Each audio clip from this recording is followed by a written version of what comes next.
నమస్కారం. ఈరోజు ఈ వీడియోలో మనము దూరము స్థానభ్రంశం అనగా డిస్టెన్స్ అండ్ డిస్ప్లేస్మెంట్ ఈ రెండింటి విషయంలో ఒక ప్రాథమిక అవగాహన, దాని నుండి కొన్ని సింపుల్ ప్రాబ్లమ్స్ మరియు లోతైన అవగాహన కోసం అడ్వాన్స్ లెవెల్లో మరికొన్ని ప్రాబ్లంలు నేర్చుకున్నాం. అయితే ఈ వీడియోలో నేను డిస్కస్ చేయబోయే విషయాలు, మొదటి విషయం దూరం అంటే ఏంటి, స్థానభ్రంశం అంటే ఏంటి. రెండో విషయం, ఈ రెండు ఒకటేనా, ఈ రెండు వేరువేరా, ఈ రెండింటికి మధ్య ఉన్న సంబంధం ఏమిటి, ఈ రెండింటికిలో ఏది పెద్దది ఏది చిన్నది, ఈ రెండింటిని ఎలా పోల్చాలి, పోల్చిన తర్వాత కొన్ని ప్రాథమికమైన సమస్యలు, వాటి సొల్యూషన్లు, తర్వాత క్రమంగా ఇందులో ఈ విషయంపై లోతైన అవగాహన, తర్వాత లోతైన ప్రాబ్లమ్స్, అడ్వాన్స్ లెవెల్లో ఏ విధమైన ప్రాబ్లమ్స్ ఉంటాయి, అంతవరకు ఈ వీడియోలో చర్చిద్దాం.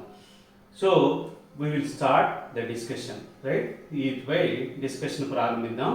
ఇందులో మొదటిది దూరం, తరువాత స్థానభ్రంశం, డిస్టెన్స్ అండ్ డిస్ప్లేస్మెంట్. సో ఇది పూర్తిగా తెలుగు వీడియోనే, తెలుగు విద్యార్థులు ఉద్దేశించి చేసిన వీడియోనే, గ్రామీణ ప్రాంతాల్లో చదువుకుంటున్న విద్యార్థుల కోసమే కేటాయించబడిన వీడియో. అయితే ఇందులో టెక్నికల్ టర్మ్స్, దూరము, స్థానభ్రంశము, ఇలాంటి టెక్నికల్ టర్మ్స్ని మాత్రం ఇంగ్లీష్లోనే ఉపయోగిస్తాం. మిగిలిన వివరణ అంతా పూర్తిగా తెలుగులోనే. రైట్, మొదట నేర్చుకుందాం డిస్టెన్స్ అంటే ఏంటి, డిస్ప్లేస్మెంట్ అంటే ఏమిటి. డిస్టెన్స్ అంటే ఏమిటి, డిస్టెన్స్ అంటే ఏమిటి, డిస్ప్లేస్మెంట్ అంటే ఏమిటి. డిస్టెన్స్ అంటే యాక్చువల్ పాత్ లెంత్ ట్రావెల్డ్, వాస్తవంగా ప్రయాణం చేసిన దూరం. So actual path length travelled, వాస్తవంగా ప్రయాణం చేసిన దూరం, సో దీనిని డిస్టెన్స్ అంటాం. ప్రయాణం చేసిన దూరం.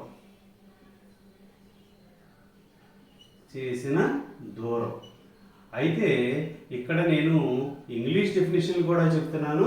ఇంగ్లీష్ డెఫినేషన్ ఎందుకు అంటే కాంపిటేటివ్ ఎగ్జామ్స్ రాసే పిల్లలకి మీడియం ప్రాబ్లం లేకుండా ఉండడం కోసం. Right, so actual path length travelled,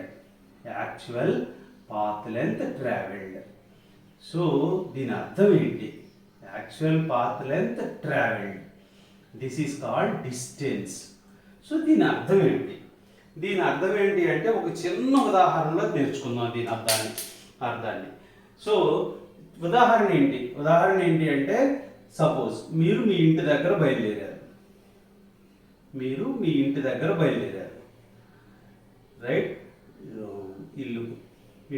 బయలుదేరారు. సో ఎక్కడికి వెళ్ళాలని మీ ఉద్దేశం అంటే మీ స్కూల్కి చేరాలి అని మీ ఉద్దేశం. సో మీ స్కూల్కి చేరాలి అని మీ ఉద్దేశం. సో స్కూల్కి చేరడం కోసం ఇంటి నుంచి బయలుదేరారు. అయితే ఇంటి నుంచి స్కూల్ వరకు ఎప్పుడు రోడ్డు సరాసరి ఉండదు, తిన్నటి రోడ్డు ఉండదు. సో రోడ్డు రకరకాల మెలికలు తిరిగి ఉండవచ్చు, కాబట్టి మనం ప్రయాణం చేసేటప్పుడు ఖచ్చితంగా రోడ్డు వెంటే ప్రయాణం చేస్తాం కనుక రైట్, ఈ మెలికలు తిరిగిన రోడ్డు వెంట ప్రయాణం చేయాలి. కనుక రైట్, మనం ఇలా ప్రయాణం చేస్తే మనం ప్రయాణం చేసిన మొత్తం దూరం, దీనిని డిస్టెన్స్ అంటాం. మనం ప్రయాణం చేసిన మొత్తం దూరం, దీనిని డిస్టెన్స్ అంటాం. సో మనం ఎక్కడ ప్రారంభమయ్యాం, ఎక్కడ ఎండ్ అవుతున్నాం, రైట్, ఇది మన బడి. రైట్, సో మనం మన ఇంటి దగ్గర ప్రారంభమయ్యాం, మన స్కూల్కి చేరడం, మన ఇంటి దగ్గర ప్రారంభమై స్కూల్కి చేరడానికి ఎంత దూరం ప్రయాణం చేసాం, ఇది దూరం, వాస్తవంగా ప్రయాణం చేసిన దూరం. దీనిని డిస్టెన్స్ అంటాం. మరి డిస్ప్లేస్మెంట్ అంటే ఏమిటి? డిస్ప్లేస్మెంట్ దీనిలో చెప్పవచ్చా? ఎస్, డిస్ప్లేస్మెంట్ని కూడా మనం ఇక్కడ స్పష్టంగా చూపించవచ్చు. డిస్ప్లేస్మెంట్ అంటే రైట్ మన చివరి డెస్టినేషన్ ఎవరు? బడి. మన ప్రారంభం ఎక్కడ జరిగింది? ఇల్లు. ఈ రెండిటికి మధ్య ఉన్న shortest length, right, shortest length. అయితే ఈ షార్టెస్ట్ లెంత్లో మనం ట్రావెల్ చేయగలిగామా? మనం ట్రావెల్ చేయగలిగి ఉండొచ్చు, చేయకపోయి ఉండవచ్చు. కానీ రైట్ మన చివరి పాయింట్ మన ఫస్ట్ పాయింట్కి మధ్య ఉన్న షార్టెస్ట్ లెంత్, దీనిని డిస్ప్లేస్మెంట్ అనాలి. సో ఇందులో దూరం ఏది? డిస్టెన్స్, స్థానభ్రంశం. దూరం ఏది? ఇది దూరం, డిస్టెన్స్, రైట్. ఇది డిస్ప్లేస్మెంట్, స్థానభ్రంశం, డిస్ప్లేస్మెంట్, రైట్. ఎక్కడ ప్రారంభమయ్యాం, ఎక్కడ ముగించాం. దేర్ఫోర్ డిస్ప్లేస్మెంట్ అనే పదాన్ని ఎలా నిర్వచించాలి? డిస్ప్లేస్మెంట్ అనే పదాన్ని ఎలా నిర్వచించాలి అంటే displacement shortest distance is called displacement. So ఇవి రెండు ప్రధానమైన నిర్వచనాలు డిస్టెన్స్కి, డిస్ప్లేస్మెంట్కి. ఓకే, అతి దగ్గర దారి, రైట్. దూరం, దారి కాదు దూరం. దారి అంటే మనం ప్రయాణం చేయాల్సి ఉంటుంది ఆ దారిలో, కానీ ఇది దారి అవ్వకపోవచ్చు, కానీ అతి దగ్గర దూరం. దీన్ని డిస్ప్లేస్మెంట్ అనాలి. సో ఎక్కడ ప్రారంభమయ్యాం, ఎక్కడ అంతమయ్యాం, ఈ రెండింటి మధ్యలో ఉన్న షార్టెస్ట్, దీనిని డిస్ప్లేస్మెంట్ అనాలి. ఇది ఇంతవరకు చెప్పుకుంటే ఇది వ్యవహారికం. మరి సైంటిఫిక్గా ఎలా చెప్పాలి, టెక్నికల్గా ఎలా చెప్పాలి? టెక్నికల్గా చెప్పడానికి ఒక మార్గం ఏంటి అంటే, కనుక మనకి ఎండింగ్ పాయింట్ అయితే, ఇది చివరి పాయింట్, ఇది కనుక అయితే స్టార్టింగ్ పాయింట్ నుంచి ఈ మూల బిందువు నుంచి ఎండింగ్ పాయింట్ వరకు ఉన్నదాన్ని దీన్ని కూడా పొజిషన్ వెక్టారే అంటారు. కాకపోతే ఇది ఇనీషియల్ వెక్టార్, ఇది final vector. So r1 bar అనేది right starting point, starting point, right. So r2 bar అనేది ఎండింగ్ పాయింట్, కాబట్టి ఎండింగ్ పాయింట్. ఈ స్టార్టింగ్ పాయింట్కి ఎండింగ్ పాయింట్కి మధ్యలో రెండు వెక్టార్లు. ఇది right position vector of starting point, ఇది position vector of ending point. So ఇప్పుడు మనం ఎక్కడ బయలుదేరాం, ఎక్కడికి చేరాం? స్టార్టింగ్ పాయింట్లో బయలుదేరాం. ఇందాక మనం అనుకున్నట్టుగా దీన్ని మన ఇల్లు అనుకుంటే, ఇది మన స్కూల్ అనుకుంటే, ఇక్కడ బయలుదేరి ఇక్కడ నుంచి మనం ఎటువైపు ప్రయాణం చేసి, రోడ్డు ఎలా ఉంటే అలా ప్రయాణం చేసి మనం ఇక్కడికి చేరతాం. అప్పుడు దీన్ని మనం ఏమనాలి అంటే డిస్టెన్స్ అనాలి.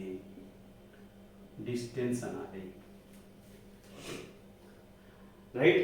మనం ఎలా ప్రయాణం చేసామనేది ముఖ్యం కాదు, ఆ దారి వైపు ప్రయాణం చేయగలమా చేయలేమా అనేది కూడా ముఖ్యం కాదు. కానీ స్టార్టింగ్ పాయింట్ నుంచి ఎండింగ్ పాయింట్ వరకు ఉన్న సరాసరి, రైట్, అతి తక్కువ దూరం, దీన్ని డిస్ప్లేస్మెంట్ అనాలి. రైట్. ఇది వెక్టార్ పరిభాషలో. సో ఈ డిస్ప్లేస్మెంట్ అనేది ఎలా కనుక్కోవచ్చు? డిస్ప్లేస్మెంట్ అనే దాన్ని ఇలా కనుక్కోవచ్చు. Displacement is equal to right r bar is equal to ending point vector minus initial point vector. So ఇలా డిస్ప్లేస్మెంట్ని కనుక్కోవచ్చు.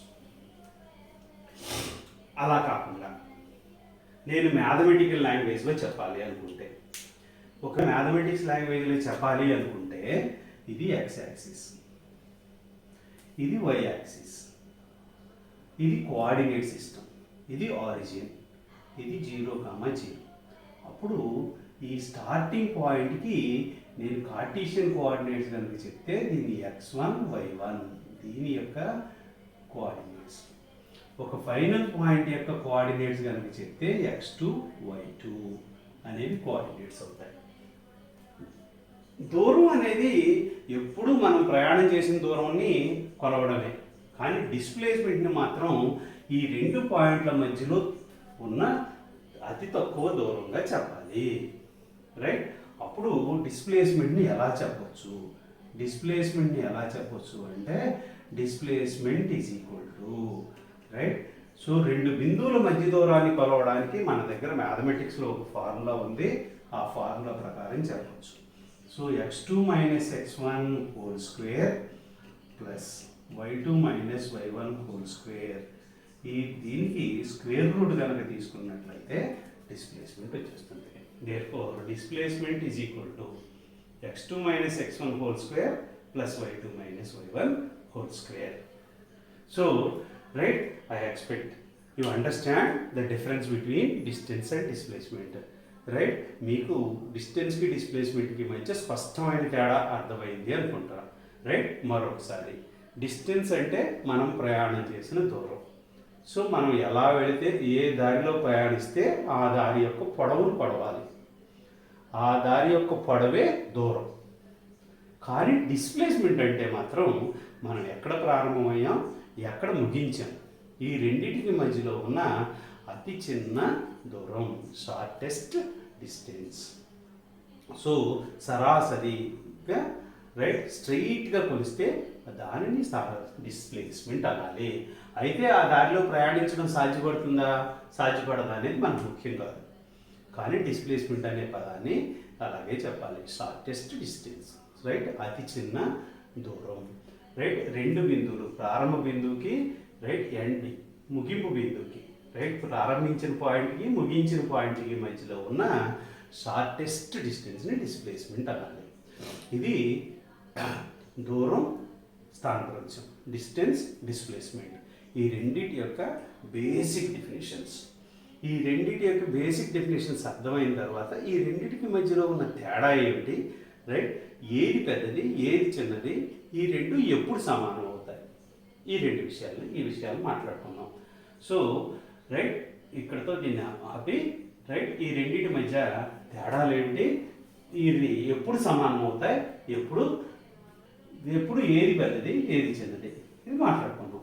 ఈ డయాగ్రామ్ నుంచి ఇది చాలా ఈజీగా చెప్పేయచ్చు. ఈ డయాగ్రామ్ చూస్తే స్పష్టంగా తెలిసిపోతుంది డిస్టెన్స్ అనేది పెద్దది డిస్ప్లేస్మెంట్ కన్నా. డిస్ప్లేస్మెంట్ అనేది ఎప్పుడు డిస్టెన్స్ కన్నా చిన్నదే. ఎందుకని అంటే దాని డెఫినేషన్లోనే స్పష్టంగా ఉంది, షార్టెస్ట్ డిస్టెన్స్ అని. షార్టెస్ట్ డిస్టెన్స్ అని స్పష్టంగా ఉంది, స్పష్టంగా తెలియజేస్తుంది. కాబట్టి డిస్ప్లేస్మెంట్ అనేది డిస్టెన్స్ కన్నా ఎప్పుడు చిన్నదే. మరి డిస్ప్లేస్మెంట్, డిస్టెన్స్ ఈ రెండింటిలో డిస్టెన్స్ అనేదాన్ని మీరు కనుక చూసినట్టయితే ఒక్కొక్క సమయంలో ఒక్కొక్క దిక్కులో ప్రయాణం చేస్తుంది, కాబట్టి అది స్కేలార్ క్వాంటిటీ. డిస్ప్లేస్మెంట్ అనేది స్పష్టంగా చూస్తే ఎప్పుడు ఒక దిశలోనే ఉంటుంది. దీని టార్గెట్ ఎప్పుడు ఎండింగ్ పాయింటే, స్టార్టింగ్ పాయింట్ నుంచి ఎండింగ్ పాయింట్ వైపే నడుస్తుంది. కాబట్టి డిస్ప్లేస్మెంట్ అనేది క్లియర్గా వెక్టార్ క్వాంటిటీ. మరి ఈ రెండు ఎప్పుడు సమానం అవుతాయి? అంటే రైట్, ఒకవేళ మనం ఇలా మెలికలు తిరగకుండా ఇలా స్టార్ట్ అయ్యి ఇదే స్ట్రెయిట్ లైన్ మీద కనుక ప్రయాణం చేయగలిగితే అదే డిస్టెన్స్, అదే డిస్ప్లేస్మెంట్. సో డిస్టెన్స్, డిస్ప్లేస్మెంట్ రెండు ఎప్పుడు సమానం అవుతాయి అంటే ఒకే ఒక సందర్భంలో సమానం అవుతాయి. ఎప్పుడు అంటే మన ప్రయాణం రైట్ స్ట్రెయిట్ లైన్ మీద జరిగినప్పుడు, ఒకే ఒక స్ట్రెయిట్ లైన్ మీద జరిగిన రైట్ మెలికలు తిరగకుండా సరాసరి స్ట్రెయిట్ లైన్ మీద ప్రయాణం చేయగలగాలి. అలా ప్రయాణం చేయడం సాధ్యపడితే డిస్టెన్స్, డిస్ప్లేస్మెంట్ ఈక్వల్ అవుతాయి. సరే, ఇప్పుడు ఈ డిస్టెన్స్, డిస్ప్లేస్మెంట్ మధ్య మనకి ఇక్కడ కనిపిస్తున్న తేడాలేవో ఆ తేడాలన్నింటినీ ఒక పట్టికలాగా రాసుకున్నాం. రాసిన తర్వాత వీటి మధ్య ఉన్న ప్రాథమికమైన సమస్యలు రైట్ బేసిక్ ప్రాబ్లమ్స్, ఆ తర్వాత right in depth. Major differences ఏంటి అంటే మనం ఇప్పటిదాకా చెప్పుకున్నవే. రైట్. వీటినే రైట్ ఒక పట్టికలాగా తయారు చేద్దాం. డిస్టెన్స్. డిస్టెన్స్ అంటే ఏంటి? డిస్ప్లేస్మెంట్. డిస్ప్లేస్మెంట్ అంటే ఏంటి? ఈ రెండింటికి మధ్య ప్రధానమైన తేడాలు ఏంటి? ఈ ప్రధానమైన తేడాలు ఏంటి అంటే రైట్ డిస్టెన్స్. డిస్టెన్స్ మొదటి పాయింట్ రైట్ ప్రయాణం చేసిన దూరం. మనం యాక్చువల్గా ప్రయాణం చేసిన దూరం, ఇది డెఫినిషన్. ప్రయాణం చేసిన దూరం. సో మనం ఎలా ప్రయాణం చేస్తే అదే దారిలో కొలవాలి. కానీ డిస్ప్లేస్మెంట్కి దారితో పని లేదు. రైట్. షార్టెస్ట్ అతి చిన్న దూరం. అతి చిన్న దూరం. రైట్. రెండు బిందువుల మధ్య ఉన్న అతి చిన్న దూరం ఇది. సరే, ఈ రెండిట్లోనే ఉంది. ఏముంది అంటే డిస్టెన్స్ అనేది ఎప్పుడు పెద్దదే, డిస్ప్లేస్మెంట్ అనేది చిన్నదే. రైట్. డిస్టెన్స్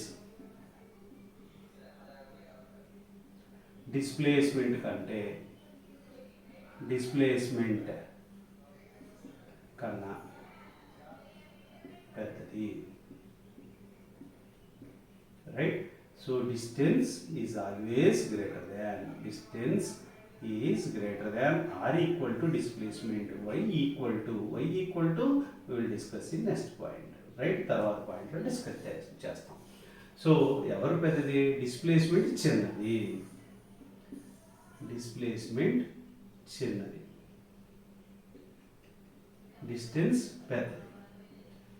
మరి ఎందుకు ఎప్పుడు ఈ రెండు సమానం అవుతాయి? ఎప్పుడు ఈ రెండు సమానం అవుతాయి అంటే రైట్ స్ట్రెయిట్ లైన్లో ప్రయాణం చేసినప్పుడు. స్ట్రెయిట్ లైన్ మీద ప్రయాణించినప్పుడు డిస్టెన్స్ డిస్ప్లేస్మెంట్ సమానం. ప్రయాణించినప్పుడు డిస్టెన్స్ డిస్ప్లేస్మెంట్ సమానం. డిస్టెన్స్ డిస్ప్లేస్మెంట్ సమానం అవుతాయి.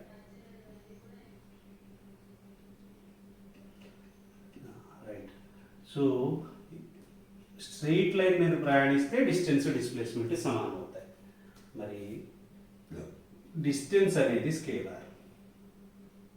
It is a scalar. అదిశ. రైట్. దూరము అనేది అదిశ.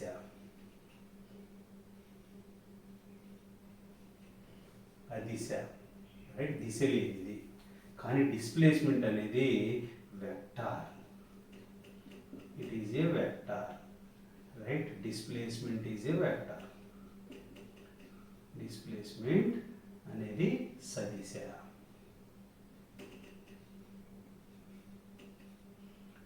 సదిశ. దీనికి దిశ ఉంటుంది. రైట్. డిస్టెన్స్ డిస్ప్లేస్మెంట్ ఇవి ప్రధానంగా తేడాలు. మరి డిస్టెన్స్ని ఎలా కొలవాలి అంటే ఎస్ఐ సిస్టంలో SI unit of distance metre. మరి దీనికి ఎస్ఐ యూనిట్ ఏంటి? ఇది కూడా డిస్టెన్సే కాబట్టి ఇది కూడా మీటరే. మీటర్. మరి ఏదైనా పొడవే. మనం ప్రయాణం చేసిన దూరం పొడవు. ఇది కూడా దూరమే, అతి చిన్న దూరమే. కాబట్టి డిస్టెన్స్ని తీసుకున్నా డిస్ప్లేస్మెంట్ని తీసుకున్నా రెండు ప్రాథమిక భౌతిక రాశులే. రైట్. సో దీనికి డైమెన్షనల్ ఫార్ములా ఏంటి? డైమెన్షనల్ ఫార్ములా ఏంటి అంటే డైమెన్షనల్ ఫార్ములా ఏమిటి అంటే రైట్ ఇది ప్రాథమిక రాశి. రైట్. Fundamental physical quantity. ప్రాథమిక భౌతిక రాశి.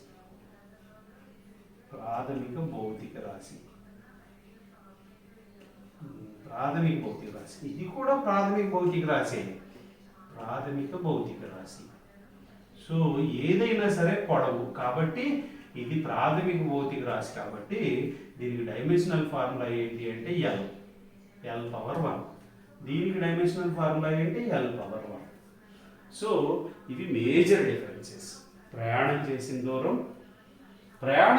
దూరం నువ్వు ఎలా ప్రయాణించావు అనే దానితో సంబంధం లేకుండా రెండు పాయింట్ల మధ్యలో ఉన్న అతి చిన్న దూరం.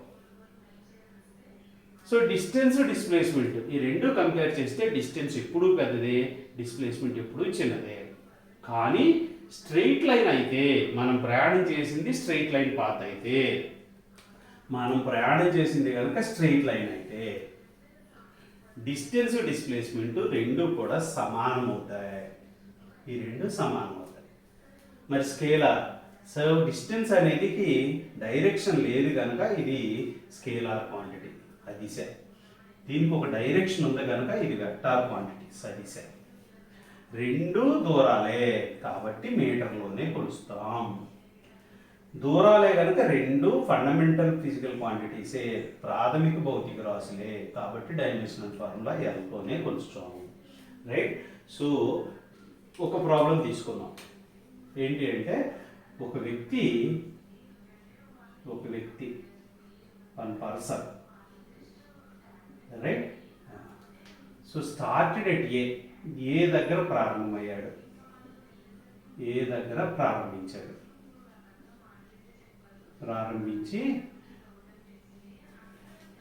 తూర్పు దిక్కుగా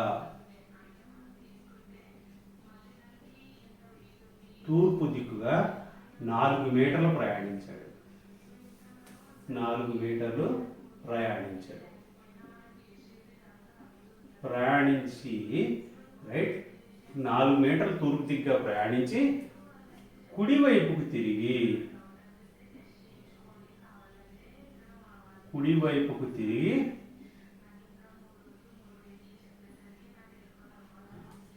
3 మీటర్లు ఉత్తరం దిక్కుగా ప్రయాణించాడు.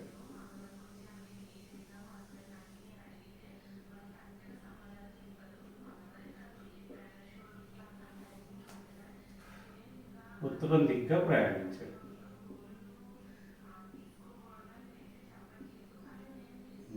అయితే డిస్టెన్స్ ఎంత, డిస్ప్లేస్మెంట్ ఎంత? డిస్టెన్స్ ఎంత, డిస్ప్లేస్మెంట్ ఎంత?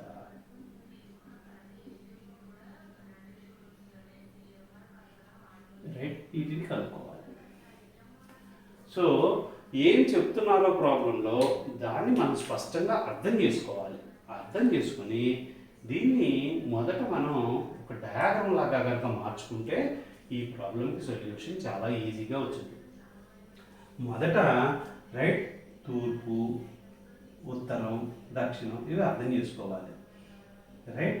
ఇది తూర్పు ఈస్ట్, ఇది నార్త్, రైట్. ఇది వెస్ట్, ఇది సౌత్. ఒక మనిషి ఏ దగ్గర ప్రారంభమయ్యాడు, ఏ దగ్గర ప్రారంభమయ్యి తూర్పు వైపుగా ప్రయాణించాడు. ఇలా తూర్పు వైపుగా ప్రయాణించాడు. ఎంత దూరం ప్రయాణించాడు? 4 మీటర్లు ప్రయాణం చేశాడు. 4 మీటర్లు ప్రయాణం చేసిన తర్వాత ఈ ప్రాబ్లంలో ఇక్కడ కుడివైపుగా అని రాశారు. కుడివైపుగా తిరిగితే ఉత్తరం రాదు వాస్తవంగా, రైట్. ఎడమ వైపుగా అని ఉండాలి. సో దీన్ని కొంచెం మారుతాం. ఎడమ వైపుకి తిరిగి ఉత్తరం దిక్కుగా ప్రయాణం చేశాడు. సో ఎడమ వైపుకి తిరిగి 3 మీటర్లు ఉత్తరం దిక్కుకు ప్రయాణం చేశాడు. సో దీన్ని ఇక్కడ ఎడమ వైపుకు తిరిగి 3 మీటర్లు ఉత్తరం దిక్కుగా ప్రయాణం చేశాడు. సో ఇక్కడ ఎడమ వైపుకు తిరిగి 3 మీటర్లు ఉత్తరం దిక్కుగా ప్రయాణం చేశాడు. 3 మీటర్లు.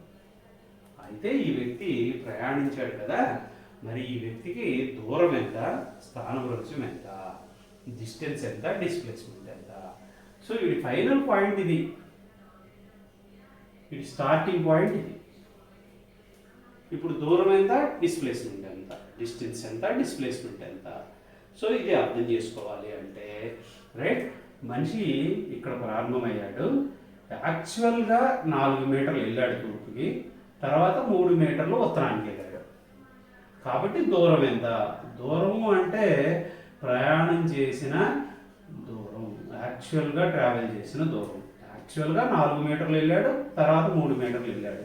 కాబట్టి 4 + 3 = 7 మీటర్లు. ఇది అతను ప్రయాణం చేసిన దూరం.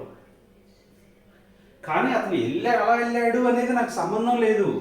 ఎలా వెళ్ళాడు అని సంబంధం లేకుండా రైట్ ఇనీషియల్ పాయింట్ నుంచి ఫైనల్ పాయింట్ నేను స్ట్రైట్గా ఒక లైన్ గీస్తే అది ఏమొచ్చిందో అది స్థానభ్రంశం, డిస్ప్లేస్మెంట్. సో డిస్ప్లేస్మెంట్ అంటే ఏంటి అంటే ప్రారంభ పాయింట్ చివరి పాయింట్ ఈ రెండే నాకు ముఖ్యం, మధ్యలో ఎలా వెళ్ళాడు అనేది నాకు ముఖ్యం కాదు. సో ఏ నుంచి బి వరకు డైరెక్ట్గా ఎలా వెళ్ళాడు దాన్ని డిస్ప్లేస్మెంట్ అనాలి. So the displacement. కానీ ఇప్పుడు ఈ డయాగ్రామ్ చూస్తే నాకు ఏం కనిపిస్తుంది, ఇక్కడ 90 డిగ్రీలు కనిపిస్తుంది, రైట్. కాబట్టి దీనికి నేను పైథాగరస్ థియరం అప్లై చేయొచ్చు. పైథాగరస్ థియరం అప్లై చేస్తే నాకు డిస్ప్లేస్మెంట్ని కనుక్కోవచ్చు. దేర్ఫోర్ డిస్ప్లేస్మెంట్ ఎంత అంటే, సో పైథాగరస్ థియరం ప్రకారం డిస్ప్లేస్మెంట్ అంటే right square root of side square plus side square, right. ఈ భుజం యొక్క స్క్వేర్ ప్లస్ ఈ భుజం యొక్క స్క్వేర్ అంటే 4 square plus 3 square. 4 square plus 3 square అంటే ఇది square root of 4 square 16 plus 3 square 9, right. అప్పుడు ఇది రూట్ 25 వస్తుంది. 25 యొక్క వర్గమూలం 5. కాబట్టి దీని డిస్ప్లేస్మెంట్ ఎంత అంటే ఈ డిస్ప్లేస్మెంట్ 5 మీటర్లు. 5 మీటర్ల డిస్ప్లేస్మెంట్ మాత్రమే. కానీ అతను యాక్చువల్గా ప్రయాణం చేసిన దూరం ఎంత? అతను యాక్చువల్గా ప్రయాణం చేసిన దూరం మాత్రం 7 మీటర్లు, రైట్. సో ఏ దగ్గర ప్రారంభమై ఇక్కడ వరకు వచ్చి ఇక్కడ 90 డిగ్రీల కోణం తిరిగి బి వరకు వెళ్ళాడు. వెళ్ళడంలో ప్రయాణం చేసిన మొత్తం దూరం 7 మీటర్లు. కానీ ఎలా వెళ్ళాడు అనే పాయింట్తో సంబంధం లేకుండా ఏ నుంచి బి వరకు ఉన్న షార్టెస్ట్ పాత్ని తీసుకుంటే నాకు వచ్చింది 5 మీటర్లే. కాబట్టి దీని డిస్ప్లేస్మెంట్ ఎంత అంటే 5 మీటర్లు, రైట్. ఇంకో రకమైన ప్రాబ్లం చూద్దాం. ఈసారి స్ట్రైట్ లైన్ మీదే చూద్దాం, ఎందుకంటే డిస్టెన్స్ డిస్ప్లేస్మెంట్ సమానం అని చెప్పడానికి. ఇందులో మీరు స్పష్టంగా ఈ ప్రాబ్లంలో ఒక విషయాన్ని స్పష్టంగా చూడొచ్చు. డిస్టెన్స్ అనేది 7 మీటర్లు అయితే డిస్ప్లేస్మెంట్ అనేది 5 మీటర్లే. సో క్లియర్గా కనిపిస్తుంది డిస్ప్లేస్మెంట్ డిస్టెన్స్ కన్నా చిన్నది అనేది. డిస్ప్లేస్మెంట్ డిస్టెన్స్ కన్నా చిన్నది అనే విషయం స్పష్టంగా కనిపిస్తుంది. సో నెక్స్ట్ ఇంకో ప్రాబ్లం చూద్దాం. ఈ ప్రాబ్లంలో ఏం చేద్దాం అంటే ఒక వ్యక్తి స్ట్రైట్ లైన్ మీద ట్రావెల్ చేస్తున్నాడు.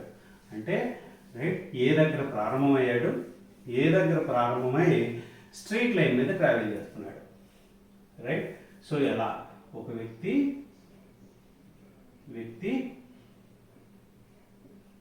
స్ట్రైట్ లైన్ సరళ రేఖపై రైట్ 10 మీటర్లు ప్రయాణం చేశాడు.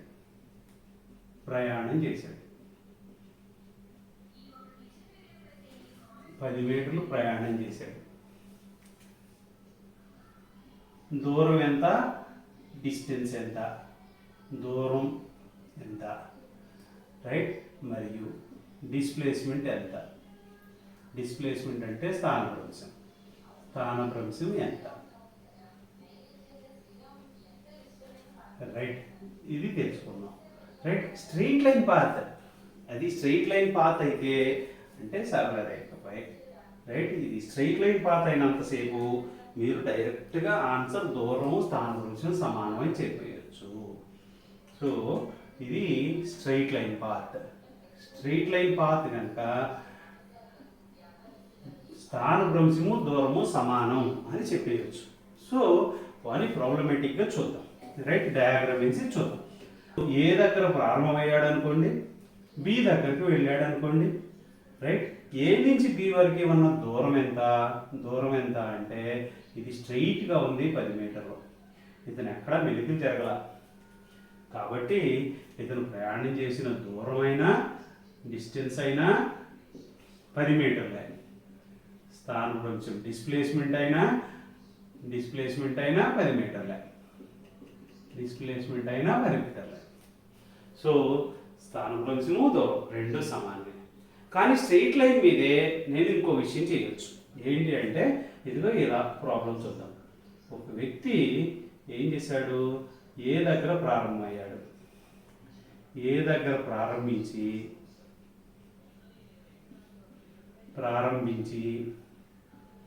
రైట్ 10 మీటర్లు వద్ద బికు చేరి రైట్ వెనకకు తిరిగి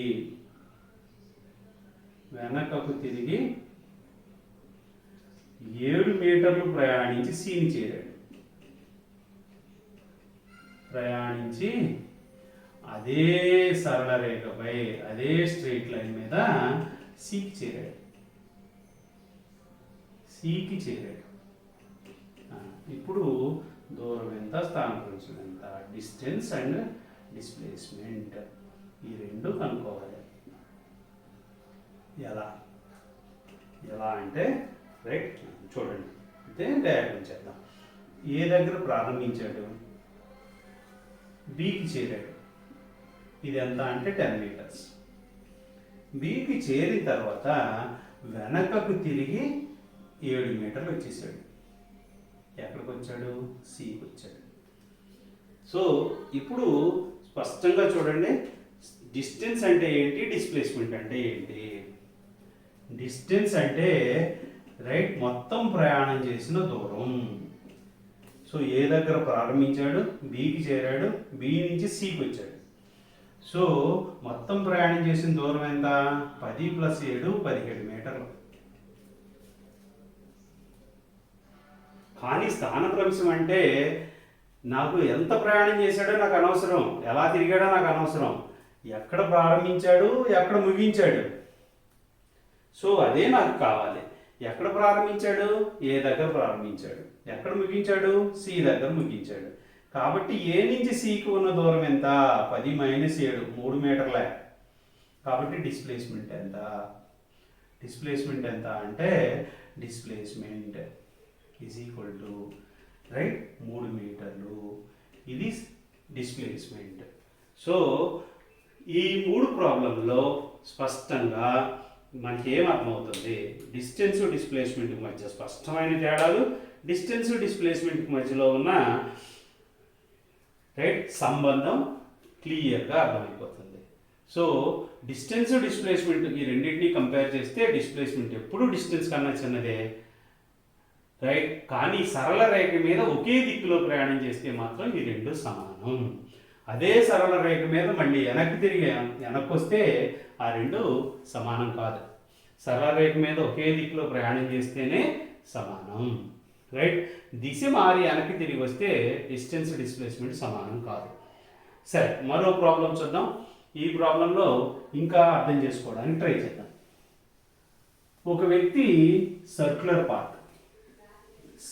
పాత్లో జాగింగ్ చేస్తున్నాడు. సర్కిల్కి వ్యాసార్థం ఎంత అంటే 3 మీటర్లు. సో ఇలా రైట్. సో ఒక వ్యక్తి సర్క్యులర్ పాత్లో జాగింగ్ చేస్తున్నాడు రైట్. సో ఒక వ్యక్తి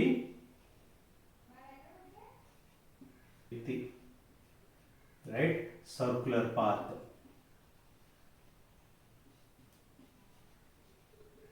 లో జాగింగ్ చేస్తూ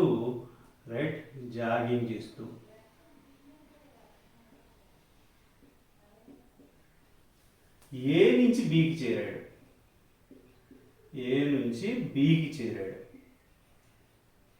రైట్.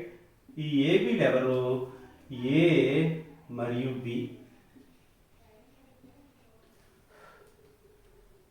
Diametrically opposite points.